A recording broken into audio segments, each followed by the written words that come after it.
Alessandro, we're rolling, man. Welcome. Happy New Year. Good to be here, brother. Happy New Year. Happy New Year to you. Hey, who is Alessandro Pavoni? Good question. It is a good question, man. I only ask good ones. Some people call me the mountain man. The mountain man? I come from a little village, 20 people. In Italy? In the Alps of Italy, Wow. north. Near Corvara? More in the middle. I'm going in a couple of weeks. It's amazing. Is it beautiful? By the way, I did some ice climb there. Yeah. Awesome. Couloirs. I'll get some tips offline. Yeah. Fresh powder if you snowboard. Yeah, ski. And ski. Yeah. If you can go fresh powder. Yeah, that's fresh powder, I'm good. some of the best tracks there. Okay, amazing. Back to you. 20 people, a village in the mountain, you know. Most people chop wood Yeah. there. I decided to learn to become a chef, watching, be inspired, you know. It's funny, but I was inspired by my grandmother. Like every other Italian would say that, but it's true. That's a beautiful thing. How many kids in your family? Only me and my brother Okay. in my family. Younger brother? Younger, 6 years younger. I went to the chef school. You know, I did my young with, you know, doing whatever sports, climbing, ice climbing, Snowboarding? snowboarding. I was one of the first in Italy. Really? That's 30 years, more Damn. than 30 years ago. Yeah. And then I had health issues I went to the chef school and I have health issues. I started working at 15 as a chef, so I started to travel. Yeah. So you left school early? Wanted to cook? No. Actually, when you go to school in the Italian system, is because we have 3 months holiday, June, July, August. So we work those 3 months, and I was working the weekends. So you go to school Monday to Friday. Yeah. I work Saturday and Sunday, and then I work in the Christmas holiday, and then I work in the summer holiday for 3 months, like a seasonal work. Yeah. So in the winter on the snow, in the summer on the sea, and then back to school until finish school, and then you only work and you don't go to school. Yeah. Always high-level restaurant. Try to learn from the best. Didn't make any money for many years, but I learned the trade in a proper way. Can I just quickly go back to your grandma? Yeah. What was it about your grandma that inspired you to become a chef? The ability to make people happy. The ability to give emotion to people through what she cooked, you know, like she wake up on a Sunday at 6 a.m. And cook. and start cooking. And then at lunchtime, you have a gathering of the whole family and everybody smiling and happy. That brings joy. That power is big. It's an art. And I thought to myself, I need to have that power. I want to bring emotion to people. Yeah. And that was, she did it through cooking and I wanted to do it through cooking. So I started to learn a little bit here and there from her. Yeah. Was she a great cook? Great cook, man. Yeah. But she teach me the raw stuff. She grow her own hens. We have a special dish, which is my favorite. Boiled hen. Yeah. Nel bollito misto. At both your restaurants or? No, in Italy. Oh, I in don't have it Italy. here. Okay. So she teach me how to pull the neck, Okay. kill the hen, blade it, peel it. And I was maybe 12. Yeah. Connected to nature. Yeah, that's what it is, right? Yeah. And then she grow the hen before, so she put some love, good life, and then we eat it. And I thought, that's amazing, you know, and I want to learn it. So that's what I did. Incredible. And I'm still doing it after 31 years of cooking. There's a big gap between leaving school and becoming a chef. So you stayed in Italy. Like, where did you go? Did you go to Rome or did you stay provincial? Look, in the beginning, I work in a restaurant, maybe 20, 30K from my house with Michelin star. But the good thing there, you have accommodation and meals. So I wouldn't come home until the day off. And then from there I moved forward. I went to Sardinia. I worked there. Then I went to Gualtiero Marchesi in Erbusco, worked there. And then from there I went to France. Because back then you must have a French knowledge, learning technique. So I went to a restaurant in Lyon. Why was that? Were they just that much more advanced? Because the French used to be the best in technique, and you want to learn those sauces, the layers of flavor, just adding a touch of vinegar or finish a sauce with foie gras, and learn a lot how to treat the small birds, chickens or games with feathers and with the skin on. How you call the feathers of the rabbits? I don't know what the name is, but yeah. How to actually take it off, because they keep in France, higher level restaurant, they keep all these animals, including the chicken, in the cool room with the feathers on, and they age it like that. Yeah, wow. And you wouldn't see what was the thinking behind it? Did it change the flavor profile? Or? Of course, it's like maturing. It's like you aging the meats here, right? Yeah, of course. Same system, but you have to age it. Well, they believe it's aging like that is better, and then you take all the fat off and you age it again. And then I learned that Gualtiero Marchesi because he was French trained. He loved France, and they used to do that. But we used to get the product from France, because in Italy already back then nobody would sell it like that. In France still today you can get it in the market, and that was very learning process, terrines, stuff like that. Yeah. But then I wanted to apply what I learned to the Italian food, because I believe, and I still believe, it's a lighter type of cuisine than French in particular. Yeah. That was my benchmark, those two cuisine back then. I didn't know about any Asian. Asian doesn't exist basically in Italy. Yeah. And even France, now? It's very bad. Yeah. Whatever is out there is very bad. Interesting. I learned about Asian food in Australia. And about all the other food. And I thought, my God, I spent all this year learning, and I thought I knew something, and it was all about Italian food, right? Region, 20 region, all different. I come here full of myself, and I started to discover Chinese, far out in another life. Japanese, no, in another life, and Thai, and it's amazing. Forget it. But if I concentrate in Italian, I have some knowledge of the other cuisine because I have to, because they're going to improve my Italian cooking. But I just want to eat it very well, because I need a lifetime to do it properly, Yeah. And that was a game changer also for me to come here. Yeah.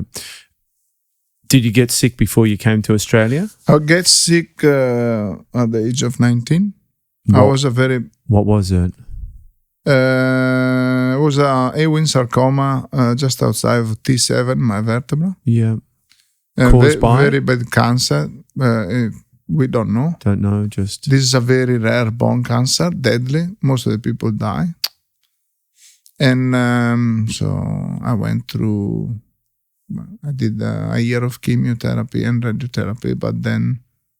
How sick did you get from that? Like, not just the cancer, but the chemo and radio? They gave me 6 months of to life. Live. Yeah. Damn. So they told me it probably wouldn't come, Did you believe that? It wouldn't become 21 years old, they told my mom. Why would they tell someone that? They didn't tell me. They told your parents. Okay, that makes more sense. Did you always sense that you'd get through it, or did you truly feel I remember, this is deep, I went in the hospital for the first cycle of chemo, and I thought I had an infection. My mom told me, you have an infection in the back. I don't know what the infection. Had you ever been sick? Were you a healthy kid? I was a strong mountain animal. At the age of 24, the cancer came back on the lungs, both lungs. So 5 years later? Yeah. So I was 21, the operation, 24, the cancer on the lungs. 3 years later, yeah. 2 cancer, same cancer, on the left, one on the right. Basically, I took a radiotherapy on top here, including my heart. take the lung off, the other lung treated with radiotherapy and operation, take the cancer out, and here I am. But then I found out I had an heart attack when I opened Ormeggio.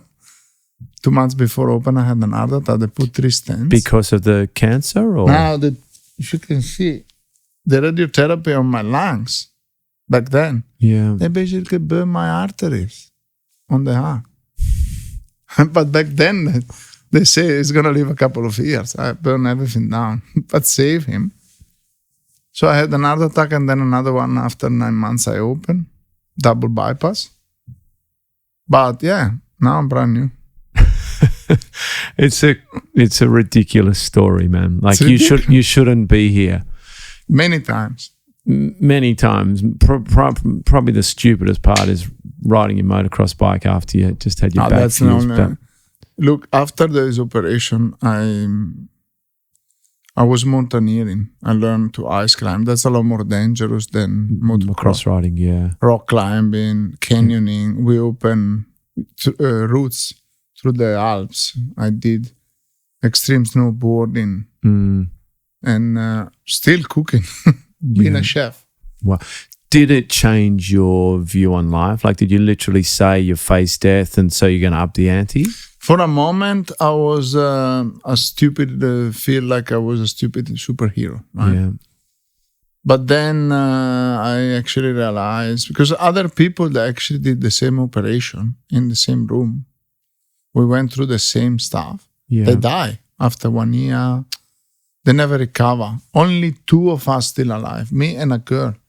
Out of how many? Multiple. Dozens. And now he does it routinely. The fastest was my operation, fastest 18 hours on the spinal cord. Now they do it in 3 hours. He's got the whole team. People do it around the world. Technology, so different time. Yeah. But from back then, those years, he told me because he came in Australia. And he came at Ormeggio and he did some work in Brisbane. Only 2. And he take me to all, still today when he go and do conferences. Because he's got me doing surfing now and nice mountaineering. And he showed the case before and what's happened after. So he's very proud of it. Yeah, he should be too. You both should be. I realized though that a lot of that come down to luck. It's not because I'm a superhero, right? In the beginning, you feel like you can do anything, and then you feel... I'm very thankful. Like, people stronger than me didn't go through, but not because I'm stronger, they're stronger. It's because some have to be done. They have to be about luck, I think. The luck of their genetics, or the luck of the surgeon, or the luck of God? I believe in God, you know. Yeah, well, that was the third part, man. I believe in God. Yeah, but you would like to think that whatever your God is, that he doesn't play favorites, that he didn't have a part to play in whether someone lived or died, that it was more their constitution agreed with or the surgeons. They're humans, man. They have bad days, they have good days. Correct. Like you cooking. Correct. Not that you'd probably admit to a bad day. How did it change your course of... Because you strike me as a guy that feels at home in the mountains. Yeah. How did you make the decision to leave the mountains and come, as I understand it, didn't even speak English, to this little colony down here in Australia? Look, I was, the time that I thought I was strong in my mind, I was also connected to a lot of bullshit. Explain more. There's a lot of bad people in Italy, and they were my friend. Yeah, like mafia. Yeah. So you'd be good in the mafia, I reckon. Yeah. That's right. What kind of a Mezionciosko? It's like the Mossman mafia. That's not mafia. No, anyway, look, I had a bad you got on the wrong side for a while. Yeah. And then I wanted to just live the life and learn English, and I didn't like England or America. Yeah, America's okay. England's a bit. Well, back then, that was my fault. Now I have make my mind different. But Yeah. it was just a fast food. Yeah, get I it. didn't study or anything. I just wanna. And everybody in Italy think here is always warm, palm tree, white beaches, Yeah. which is not a real thing. But anyway, my cousin came here before, told me story about Australia. For I'm going to Australia. Yeah. Buy the ticket. Ciao. I didn't speak one word in English.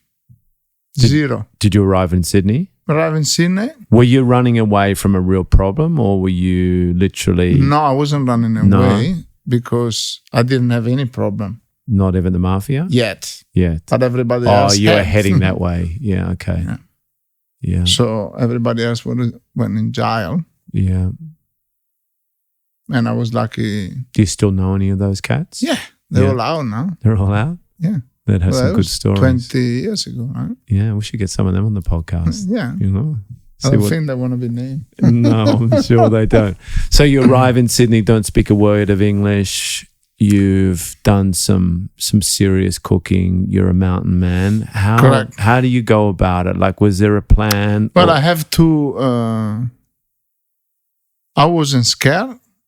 You weren't scared? One scared, and Have you ever been scared? always like Really? a lot of time, but Okay. not for that, not to come here. You know?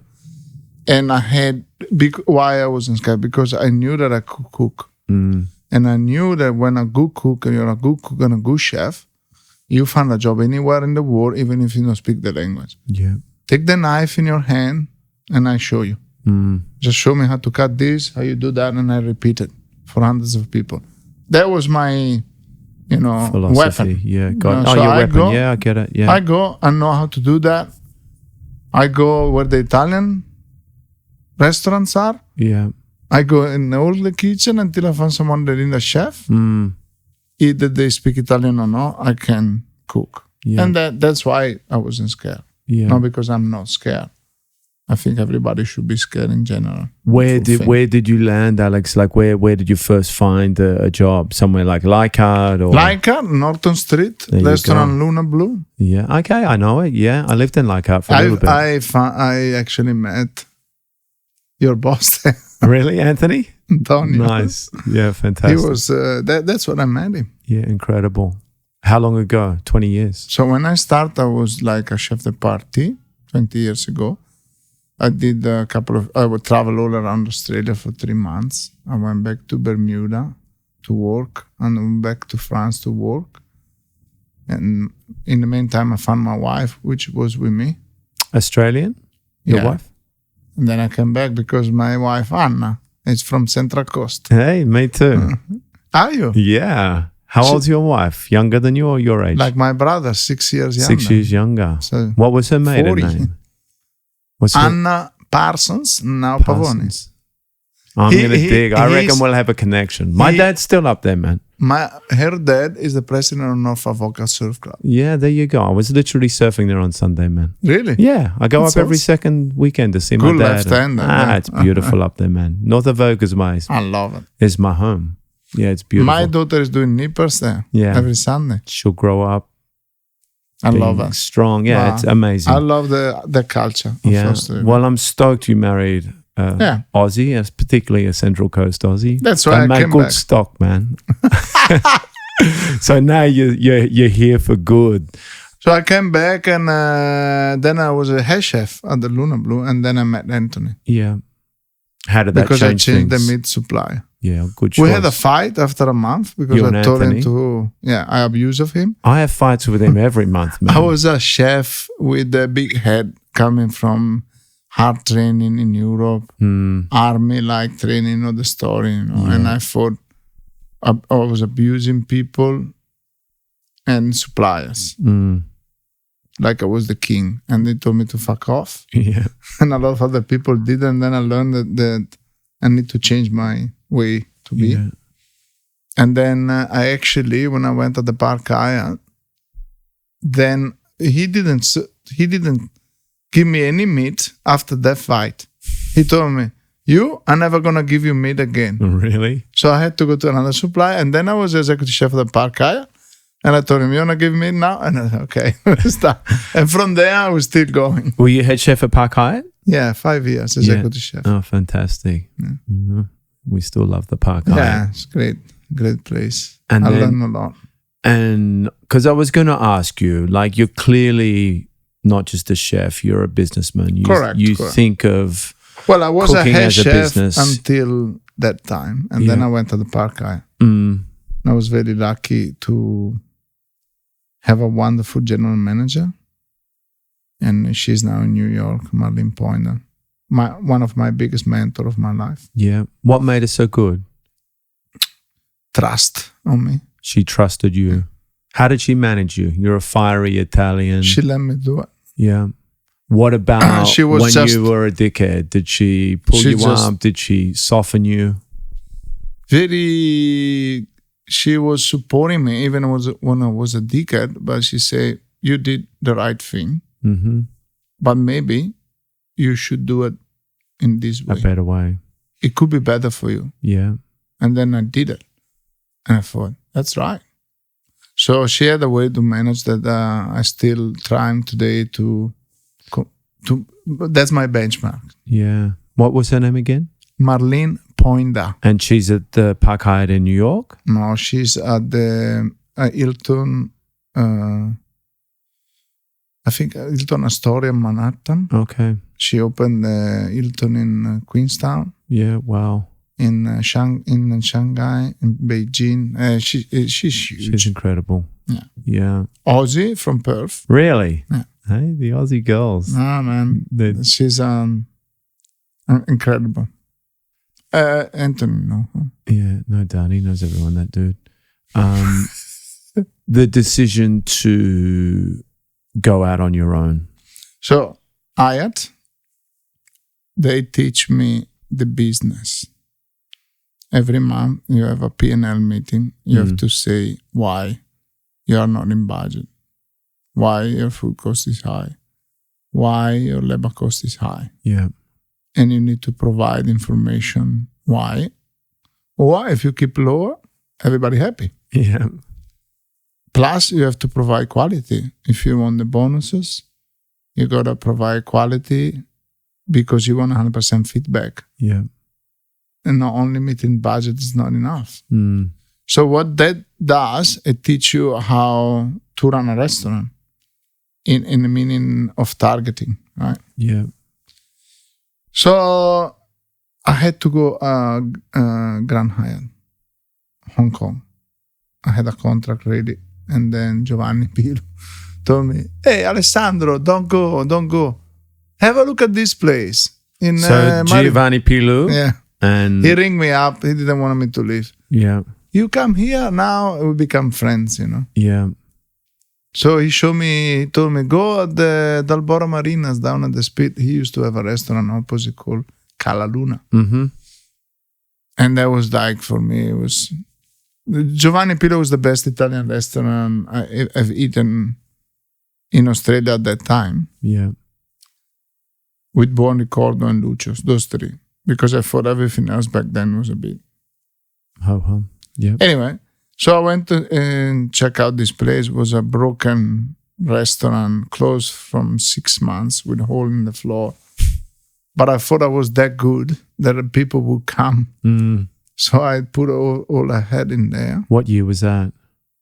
10 years ago. 10 years. Right. 10 years this year or 10 years this 10 year? 10 years in November. It was 10 years in November. Anniversary in November. Yeah. So we're going for the 11 year. Yeah. And then I did it. And the media wrote good things, so people start to come. I think we deliver, so people came back. Mm. Was this on Meggio? It opened as a Meggio? Yeah. And then the decision to open Chiosco? So then, a few years ago, 6 or 7 years ago... Because it's weird, like, not weird's the wrong word. It's very different to have one restaurant. Maybe this model you created, I don't know, because lots of people are doing it now, and then literally to open one where you could shake hands from one to the other. Yeah. And have a different name, a different kitchen. You have more control. You have two different concepts. Yeah. You hit two spots of the market. One is BYO, barefoot friendly, come twice a week. Yeah. The other one is fine dining special occasion. Yeah. Come once every 2 months. Got it. And the people live up the road always asked for a BYO, and I didn't want to do it at Ormeggio, so we made the restaurant. The idea was my business partner, because then I had business partner, which is Bill Dracopoulos. He owned other restaurants, and he's a great man, and he's a brother to me. Older, like an uncle. He's a mentor on the business side of things as well. My wife is my true mentor on business, because she's got a degree and she does everything with that. I learn a lot from her. Is Anna back of house or front of house? Anna manages the office. That's what I meant by back of house. Yeah. So we are a team. And Bill had this idea, because we have only 2 umbrellas there, and there was a boat shop. Yeah. And he thought, what about if we open a restaurant? And I was like, yeah, let's do something like a kiosk. In fact, kiosk means kiosk. Yeah. But we didn't want to do a proper kiosk. We wanted to do a sit-down restaurant. And we start, I think it was 6 years ago. And now I just rebuild it, because I built it nearly as a kiosk with a kitchen. It was like about 10 meter squares. It was tiny, yeah. And then the demand was there, so we reinvest in September after dealing with the cancer for a long time.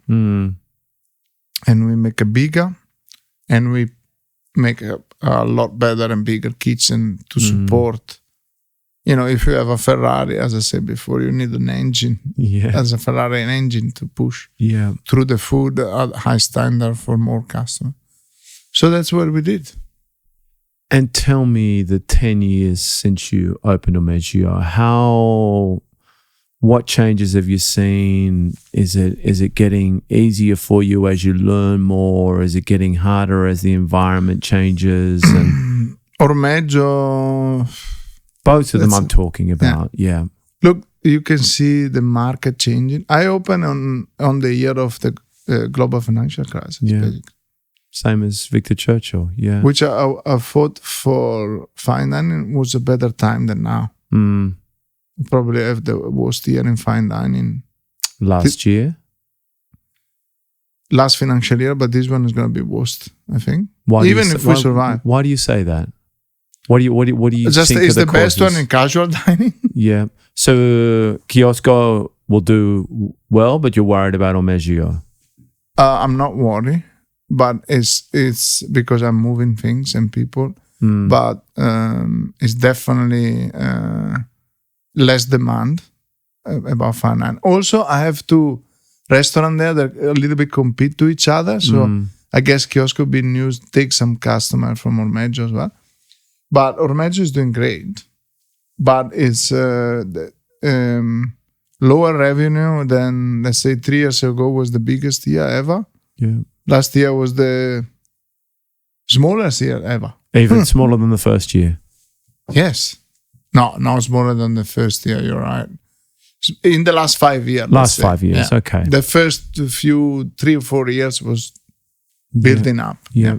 And what's your view, or what's causing you to think that this year is going to be worse? Just because the economy's struggling, or the environment's tough, or I feel, and this is down on the speed, what I feel, but other friends have fine dining restaurant. I just feel people like to go more casual, more dynamic and cheaper. And the special occasion restaurant are more expensive, and you go rarely. Basically, people not spending the money that they used to spend at the moment. Yeah. But I think the market does that. It's like a wave. We just need to survive and wait that it's coming back. Yeah, because sometimes there's the reverse, that, the economy gets hard, and rather than taking another overseas holiday or buying another new car, people go, we're going to stay home, but we're going to spend more money on experiences rather than things. And so that food, and like your grandma saying, it's a luxury item, right? It's a luxury item, but it's also a experiential thing. It's not like a new car. It's something where you bring your family together, you bring your friends together, and because we said it too. It is hard, but perhaps as an industry, we need to start looking at it as this may be a really good opportunity to look at it and get people to say, you know what, things are hard economically out there, but that's the time when you do need to spend money on the right things that are going to make you feel good about yourself, make your family feel good, and that kind of philosophy. Correct. I agree with that. Yeah. Tell me your back for 20 years plus of standing up and the pressures of being a chef and no doubt all the other crazy stuff you still do, surfing, boarding, motorbiking and things. Jiu-jitsu, yeah. How's it fared? Is it stronger? Is it give you grief? What is it? Your back. Does it give you pain? Or it's just better than it was? My back never have a problem. Amazing. More the lungs and the heart, maybe. Well, that's because they took part of them out, yeah? You're only as good as yourself when you put 120% of the effort in all the aspects of your life, and that's what I do. It doesn't matter what, I just put 120% in my anything. Yeah, family, yeah, business. Hobbies. Yeah. Business. What's your number one hobby? What is it? At the moment is jujitsu. Jujitsu. Brazilian jiu-jitsu. Yeah. What belt are you? Blue belt. Yeah. Which is like... how's it go? What are the colors? Jiu-jitsu is like this. Jiu-jitsu is an art, very complex. Yeah. It's like to go through the school system and you need pretty much the same years. White belt is a daycare. It's about a couple of years, 1.5 years, whatever it is. And then you go to primary school, that's blue belts. And then you go to purple belts, which what's after primary in high school. High school, yeah. And then college, brown belt. Yeah. And then university is black belt. Black belt. So that's after 15 years. Yeah. And then the red belt come, after many degrees and specialization on the black belt. And real life, smacking you in the face. Yeah. Yeah. So you become a red belt and coral belt and then red belt at the end. What made you get into that? Like it's become super popular. I was looking for develop my yoga because I've been doing yoga for 15 years and actually an instructor. Yeah. What do you teach? Power living. Yeah, okay. I practice at power living. Yeah. The Manly one's a beautiful school. Yeah. I grew up there. Yeah, jogging. It's brilliant. Yeah, I know dunks. Duncan. Yeah, I know Duncan. I've been not on his same boat, but I've been out on a surf trip at the same time with him. Used to be the business partner. He's my mentor, like my guide, my performance coach. He's a beautiful human being. I know Keenan. He's my performance coach. Yeah, he's coaching me through life. He's one of the few yogis in the world that I think is a genuinely rounded human being. With no disrespect to any of them, because I think it's a beautiful thing. I agree with you. Yeah. You're an enigma. But that whole time, no more health problems, no recurrence of the cancer? I had the thyroid cancer, but it took off and that's it. I don't have a thyroid anymore. And doesn't matter. But because I was looking to do some movement training, idle portal, that stuff. And looking through that, I found Ginnastica Natural, which is a Brazilian type of movement training, mobility, which they actually use it to warm up in jiu-jitsu. So I approached the jiu-jitsu school closer to me, which was Sydney Jiu-Jitsu Academy in Brookville. Yeah. SJJ Brookville. Oh, that's above bike addiction. Is that one? No, below. Beside Same the building though, yeah? No? No, maybe I'm thinking as you go up the There is another one up there, anyway. but this is the best one. And Vince is a wonderful black belt. So I went there, I showed all my problems, and he told me, okay, let's try. I did some private with him, and I see this new world of, learning this amazing art, which, because I'm all about learning. And this is very complex and long, and you have to have a strategy. It's like chess. It's not only physical. Actually, more you learn, less physical it gets. Yeah, I bet. You can kill people with no effort. But it's not about killing, it's a gentle art. You control people. That's the point. Yeah. So when you have disability, someone drunk want to kill you, you put him asleep. Yeah. If you punch someone, he may fall on the floor and Kill die. himself. Yeah. Yeah. But they intrigue me, all these techniques and how much is out there, and that's it. I'm hooked up. Yeah. And I play guitar, which is the same challenge. And I play golf, which is the same challenge. Wait, how many kids have you got? 2. You got 2 kids, 2 restaurants, a beautiful wife, jujitsu, yoga, golf, guitar. What about meditation? 20 minutes each morning, 20 minutes meditation, 20 minutes. I do yoga or strong exercise, 20 minutes reading. Yeah. And then I start my day with the kids, and then I go to jiu-jitsu training, and then I go in the kitchen, in the restaurant. You're a freak, and then man. I sleep. But I wake up early, 4:35. Yeah, I get up at 5. Yeah. Minimum. I want to learn, to sleep like Leonardo da Vinci used to do. I want to learn that. He would sleep 20 minutes every 6 hours. Yeah. Because you go in REM, deep sleep, you need only 2 hours of that. Yeah, the science doesn't support that though, man. You should read Arianna Huffington's book on sleep. You give me after. I will, because the science behind it is that other than those with a genetic mutation that can do it, like Da Vinci, or I think Anthony's got it too, where they literally can survive without extended sleep and without 7 to 8 hours a night. For most people to be optimally healthy, you need that continuous sleep. I want to read a book. Yeah, I'll send it to you, man. But I'm very lucky these days because I got an amazing bunch of chefs, and I can leave early. I can leave at 9 o'clock when all the customers are in, or even earlier some days. And I'm there in the morning, all through the day. Yeah. And I can leave, go home, screen off, sleep. Wake up early, start with a bang. The whole day is going to be a bang, bang, bang, bang. Yeah. It's inspiring, man. Yeah. What are you doing insofar as diet and fasting you mentioned before we came on? Like what's your I eat protocol? Only 5 hours a day. I don't need any. Well, I had another thing, rheumatoid arthritis. I didn't tell you about why I start fasting, why I took sugar and grain and everything. I tell you the story. Yeah. How long ago did you get rheumatoid arthritis? Well, I was, for many years, I was inflaming all the time. Elbow, knee. It's actually zero negative arthritis, which is, they know nothing about it. That's my problem. So inflame.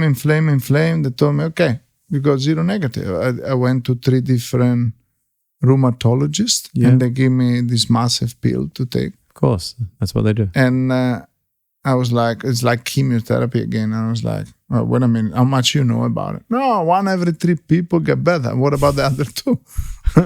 Okay, so I started reading about it, and there is different philosophy that with food, you can do it without pill. So let's do it with food. Start reading vegan. Fantastic. I'm going to be vegan. 1 year, vegan. Pizza, spaghetti, I was inflaming like hell. Yeah. Even more. Probably the worst you could do. My God. Yeah. What I do? Study again. Okay, let's take all the sugars, all the grains, so all the cereals, rice. Yeah. Took everything off. Anything processed. Good protein, grass-fed, stuff like that. Yeah. Meats and greens. Yep. Everything that doesn't inflame, and then restrict timing. Yep. So I eat only 4 or 5 hours a day. Yeah. Which is just another form of intermittent fasting. I don't have an inflammation 2 years. Yeah. Yeah, I completely agree with it. Like I prove it on my skin. Yeah. Your skin gets better, your joints get better. No, but I prove it on myself. I mean, I prove it to myself. Yeah. That this actually works because I don't get inflamed from the arthritis anymore. Yeah. So I don't need completely disappeared. Now they also tell me the zero negative sometimes disappear in his own, but I feel a lot better. Yeah. Well, It probably, if they did the real research, it disappears on its own because people change their lifestyle. But guess what? If I took the pills, then now disappear, they would say, oh, see, That's the because of pills pill. work. Yeah, of course it was, man. Yeah, and you can't take a pill forever to mask pain. I know that those pills kill you in some other ways with liver. So I thought, I want to try to, I got young kids. I want to play soccer and play golf, surf when they of course 16. Yeah. If I take this pill, I'm not going to be fit then. So maybe one day I will have to take it, but I want to push it as late as possible. At the moment, I don't believe in that. I don't even think you should contemplate that, Alex. Like, I think if you do the right things, like all of the things you're doing motion-wise, the jujitsu and the yoga and boarding and staying active and the whole foods, you know, because we have this conversation all the time. We don't care vegan, carnivore. We care about whole foods. So taking out anything that's processed and just eating. I agreed with you. And good I quality look food. at your podcast. Thank you, man. And functional medicine. And then actually I have a few questions after when we finish. You can ask him now, man, if you want. Now I want a couple of contacts because I want to go and see some functional Yeah, please. doctor. Well, we've actually got, and hopefully, you know, by the end of this month, we've got Dr. Paul Mason, who's been on before, who's a metabolic doctor. I listened to that. You had it before. Yeah. And I think I sent you a text to give me the number. You did, man. I would have, but we're getting him on with another really great doctor who's a cardiologist, but he's a plant-based guy. Wow. We're going to have the conversation. I want him contact. Yeah. Because I want to follow this. I took other pills slowly with my doctors because I take pressure, you know. Yeah. I have alpha heart broken. I want a cardiologist to look at me in that functional way. Yeah, Dr. Jason Kaplan. Like, I haven't met him yet, but everything I've read about him and spoken about, he sounds give me terrific. Some contacts. No dramas, man. More than happy to do it. Where's the business going? Like, just batten down the hatches, get through this next couple of... It's been a wonderful Christmas time. Yeah. And our business is seasonal, you know, so we learn to lose money in winter. Yeah. I feel like a bear. I put the fat on in summer to survive through winter. That's been 10 years. And for those who don't know where it is, man, where can you find it? At the Spit in Mosman. Yeah. When you go from Mosman to Melli, on the left-hand side of the bridge, there is a Marina del Boras.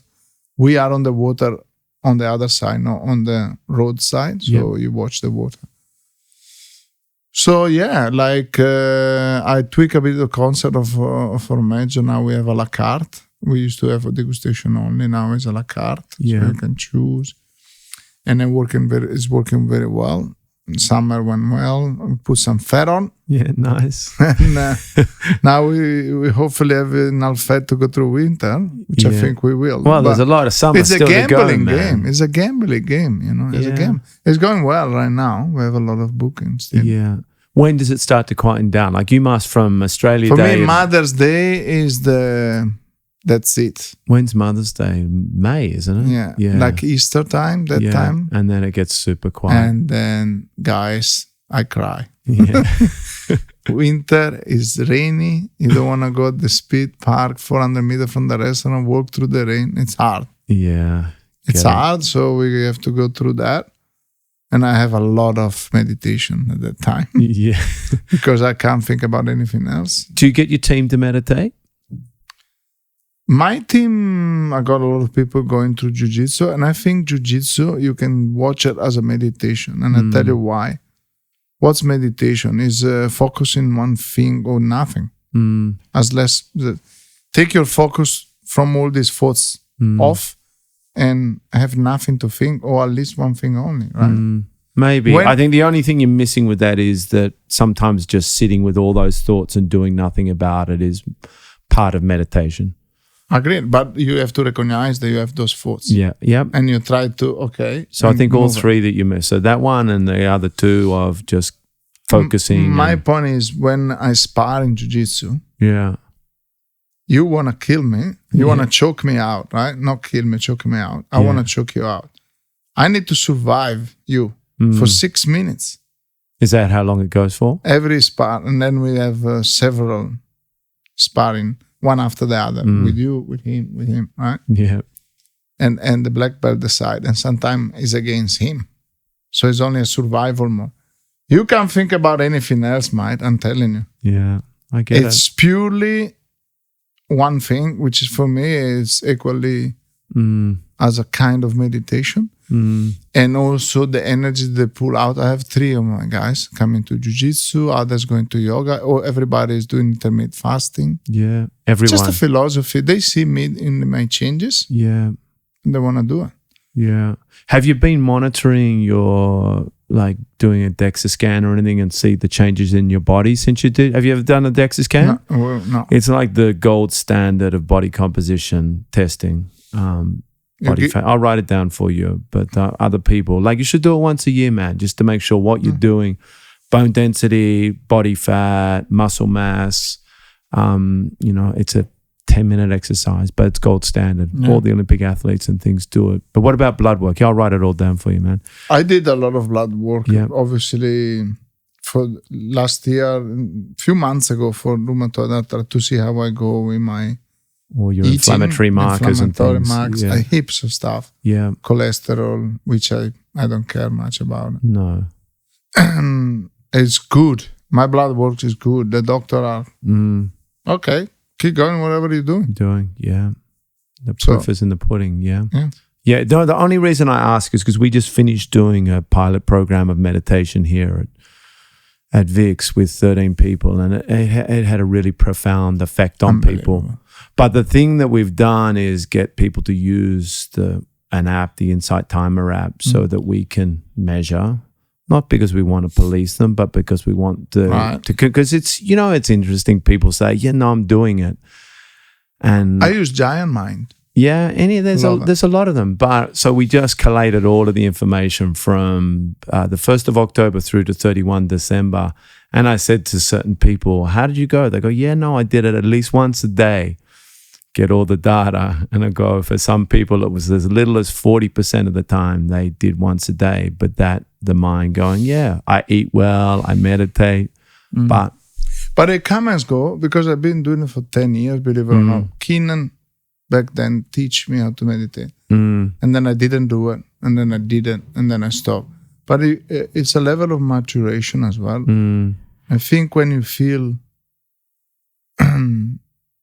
the effect of it, then that's when you hook up. Commit to it, yeah. I think there's so much science out there now that even if you don't think you're getting the effect of it, you're gonna get it. But people have to feel it. They've got to believe it. Yeah, they do. Like it's one thing that what they tell you that happened, but if you don't feel it, and I tell you, I feel it. Yeah, me too. Every day, first thing.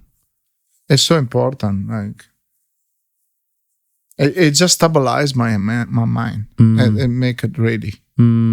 Make myself ready. Yeah, body and mind. Yeah, and I do think particularly for the job that you guys do, where it's like a war zone, man. It's so intense. Fair enough. That's what I say every day. It is. It's intense. How you call, when you were in a war, you trench? Yeah, the trenches. So in the trenches. Kitchen are the trenches. Yeah. I call the trenches. We are soldier on trenches. Yeah. That's what we are. Yeah. We're going to war. We need to get a movement of getting like that collective, because I know the industry does a lot of really great stuff with Are You Okay? And those kinds of things, but more practical teaching across the board, getting everyone to teach whether it is via movement stuff or, more accessible things like actually just giving them some basic meditation techniques. Yeah. Yeah. We need to do more. I may get Keenan or someone to come and do you should. Some works. He'd resonate with your crew for sure. Of course. He's a very likable human being. Totally. Yeah. The last time I saw him was in the surf in Mentawai Islands.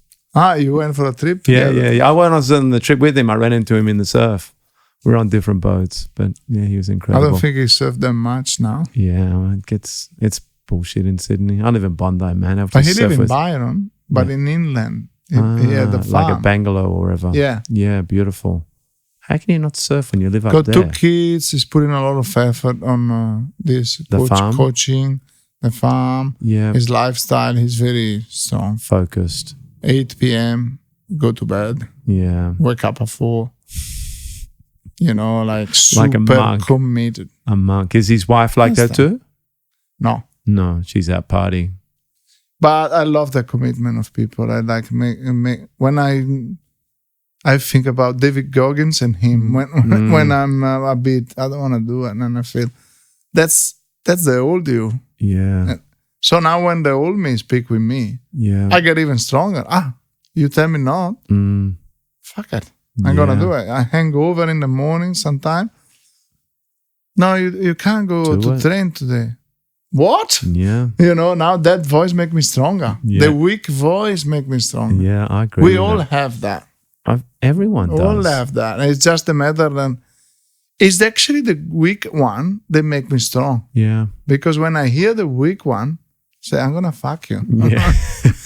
And before I didn't, that was my voice only, right? And now it's like this. It's like you need to catch it. It's like meditating. Yeah. You catch the voice. Yeah. We've all got a weak one. We've all got a strong one. We all do. Listen to it. Yeah. We all do. Good works, man. Thanks for coming on. Love it. I admire your work. Thank you, brother. Take Love care. to Have be an here. awesome year too, man. Indeed. Indeed.